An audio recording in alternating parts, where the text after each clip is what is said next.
Hello and welcome to a new build order guide. Today I'm going to talk about how you play the 2TC mercenary build with the Byzantines.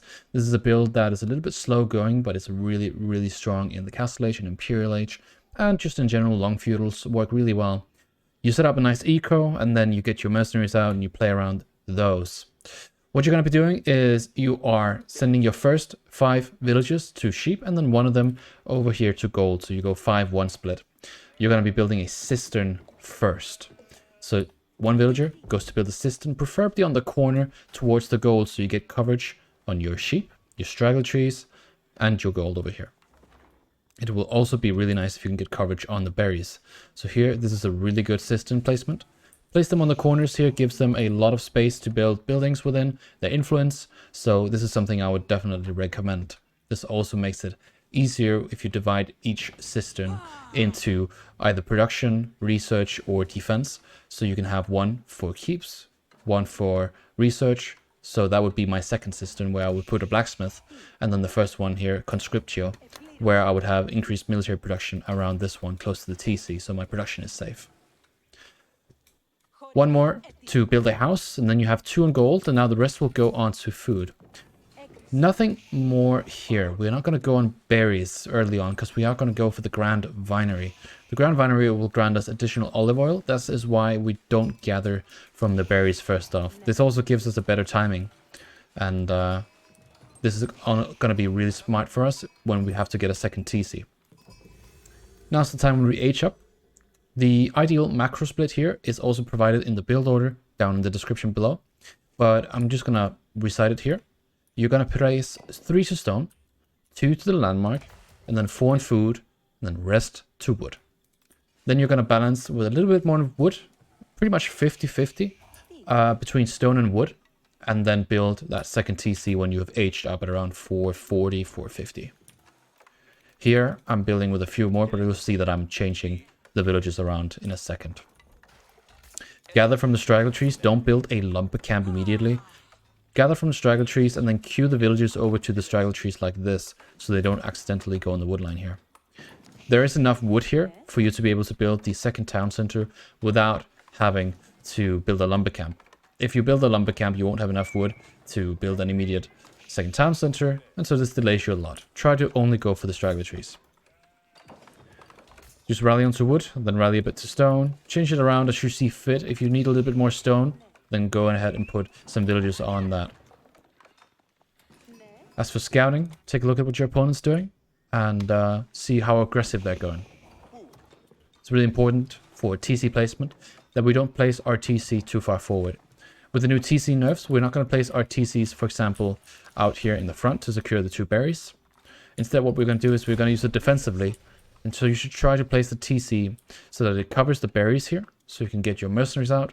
And if not, then on the gold. If you can get both of that, that's really nice. But if all of them are very far forward and your opponent's very aggressive, you're better off just placing it in the back. So that then I would put it here on the deer instead. You have to be really careful of where you place it. If it's in a very undefendable position and it gets taken out, we lose the game. We don't want to lose the game, so what we're going to do is we're going to place it here, a nice defensive position with a woodline in the front here. And then we can always build more towers.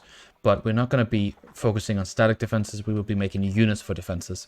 This is one of my best tips for when you are playing just in general. Use units to defend instead of towers and all that stuff. Because what it does is you'll build up a force and then all of a sudden you have units you can upgrade if you go to Castle Age, and then you don't have to make units from scratch there.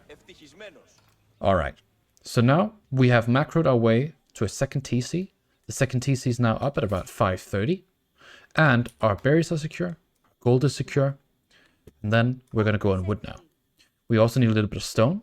So depending on how aggressive your opponent is, you're going to be going on stone now with 3 villages, so you can get your second cistern. Or, if you are under pressure, you can go ahead and you can do some production buildings, get the mercenaries out, get your archery range, maybe a stable, and then you'll automatically get the 100 stone you'll need, plus a little bit of extra for the aqueducts, and then you place that second cistern. Upgrade your water levels.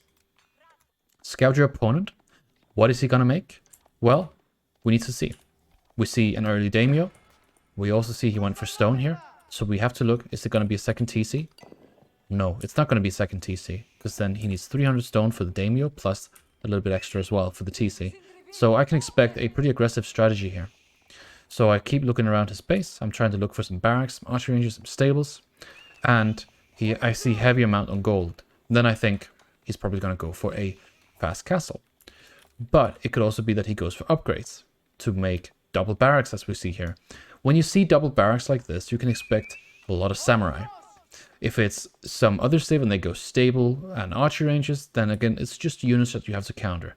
So look into the counter system, and then if you don't really understand that, then you should try to understand that, because it's really important that you do the right follow-up. Here, I'm going to build a mercenary house. I already have 400 olive oil, so I can produce one set of keshik. When we pick our mercenary contract, the mercenary contract is going to be picked based on our opponent's civ. Here we're going with the Eastern mercenary contract because keshiks are a nice anti-armor unit in feudal.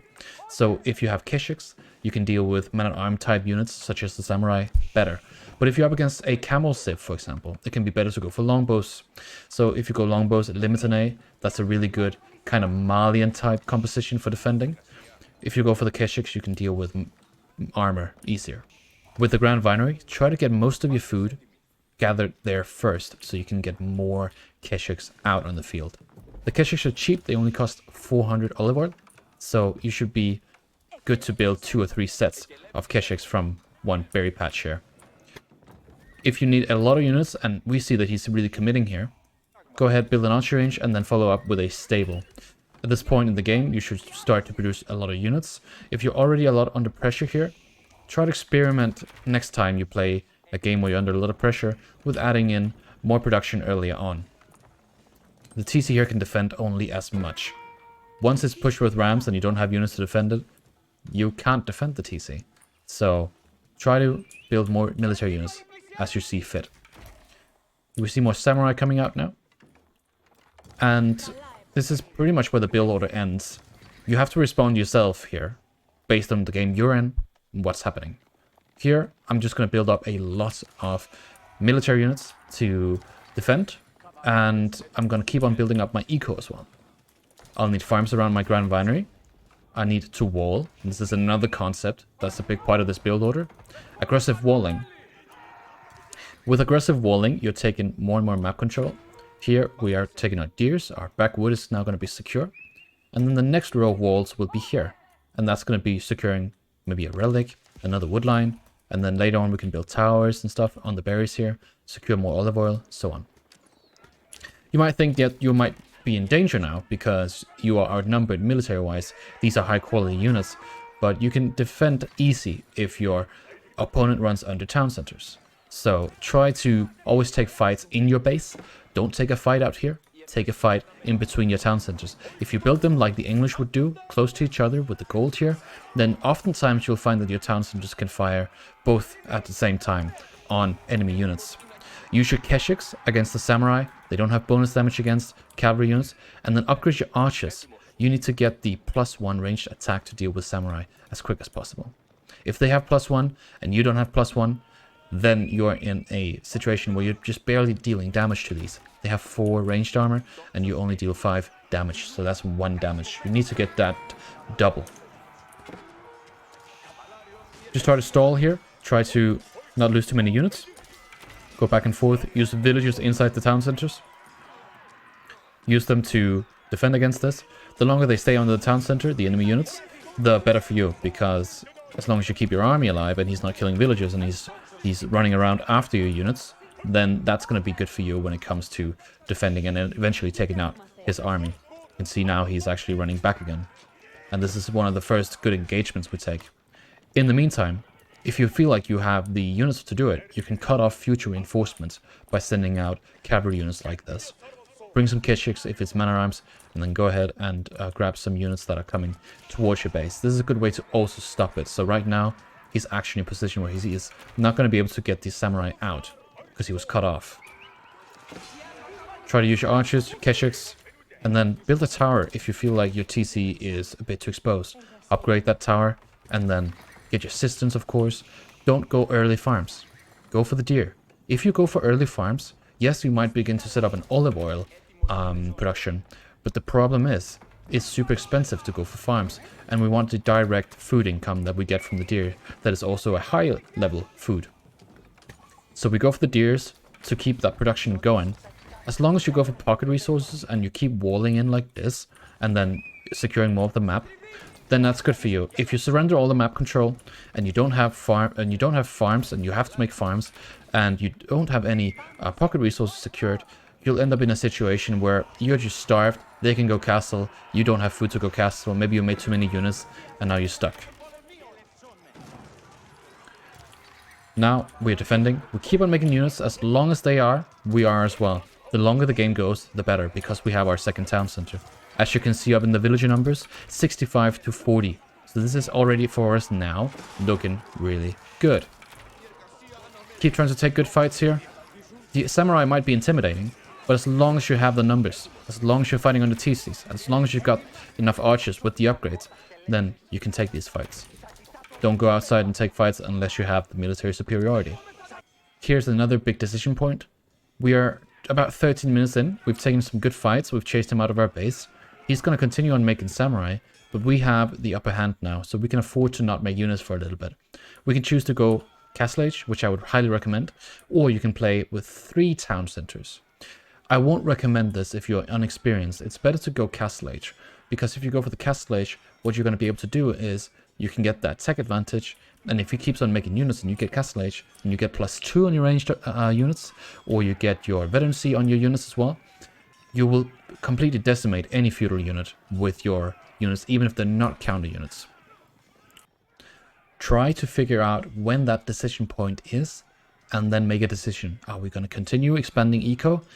You can make a decision on whether or not you should add the 3rd town center based on how many town centers your opponent has. If they're on 2 town centers, and you own 2 town centers, you can go for a 3rd one. But if you are on 2 town centers, he's on 1 town center, just go Castle Age. That's pretty much it for this build order and the guidance I'm going to provide. If you feel like you need to know more about Byzantines, check out my video that I have on Byzantines, how to master them. And yeah, I'll see you guys in the next one. Check out the Twitch where I stream these guides as well. And yeah, I'll see you guys in the next one.